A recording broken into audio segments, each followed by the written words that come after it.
Por que a gente começa todos os treinamentos com a liderança? Porque é a liderança que dá o exemplo.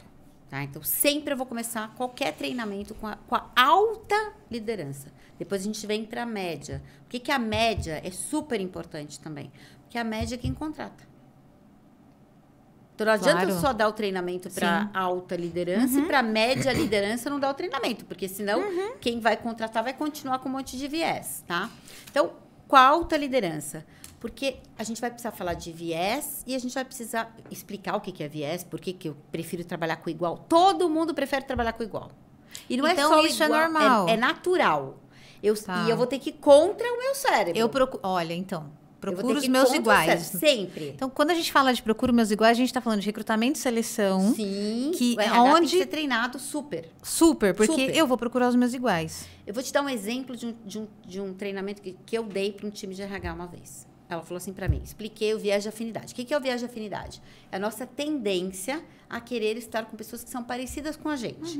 Isso pode ser da mesma cidade que você, ter o mesmo nome, estudou na mesma escola que você, parece o mesmo estilo comportamental que o seu, tá? Tem milhares de coisas que, qualquer afinidade que você perceber, você dá pontos positivos inconscientemente para essa pessoa. Então, eu estava conversando com ela, explicando o viés, ela falou, Cristina, vê se isso aqui foi viés. Falei, fale.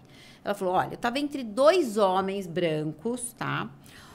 Os 2 muito bons, inclusive o que eu não contratei parecia ser um pouco melhor tecnicamente, mas o que fez ali? Eu falei, o que te fez escolher?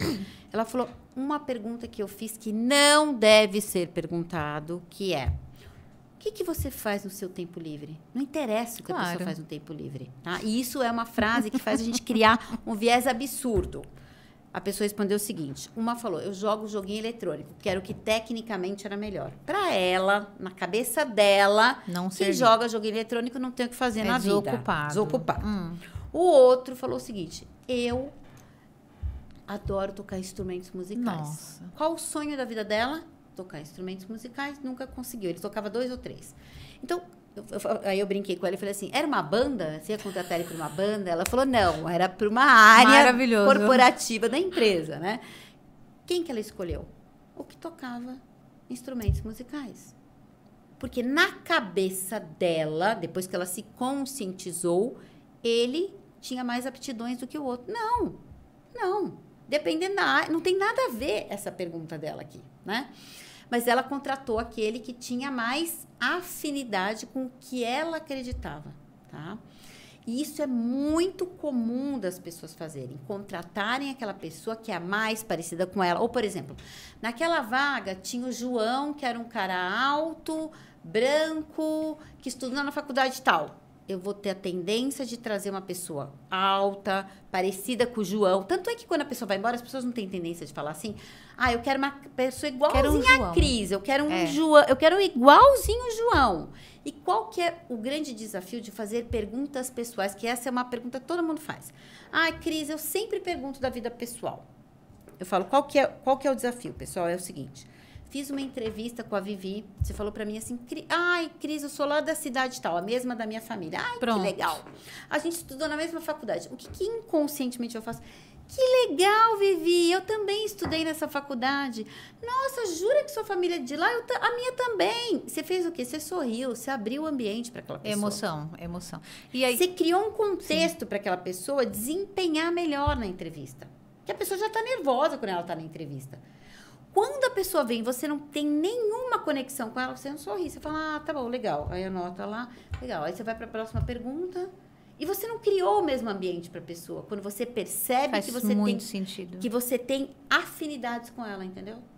Faz muito sentido. Então, tem 2 desafios. Não tem nada a ver você fazer pergunta pessoal, porque você só vai criar viés de afinidade com essa pessoa, tá? E o segundo, porque muitas vezes uma pergunta clássica é... O que você faz? Eu falo que a pergunta meio disfarçada é assim, me conta um pouco da sua rotina. Eu falo, para que você quer saber da rotina da pessoa? Você quer saber se ela foi deixar o filho ou a filha na escola? O que você quer? Qual é o seu objetivo? Tem que entender o seguinte, o que está por trás do objetivo daquela pergunta? Então, muitas vezes, as pessoas, principalmente a liderança, ela vem fechada para o treinamento, isso eu falo, tá? A pessoa vem falando assim, o que eu vou perder 4 horas, 6 horas, 8 horas, porque os nossos treinamentos são bem aprofundados, aqui. Só que ela sai falando assim, agora eu entendi. Todo mundo sai assim? Não. Porque, como você falou, tem gente que quer e tem gente que não quer. É muito desafiador quando você quer ajudar alguém a se conscientizar, mas ela não quer. Então, quando as pessoas falam assim, as pessoas não mudam. Mudam, se ela quiser. Se ela fizer um esforço consciente, ela se transforma. Se ela não fizer, ela não se transforma.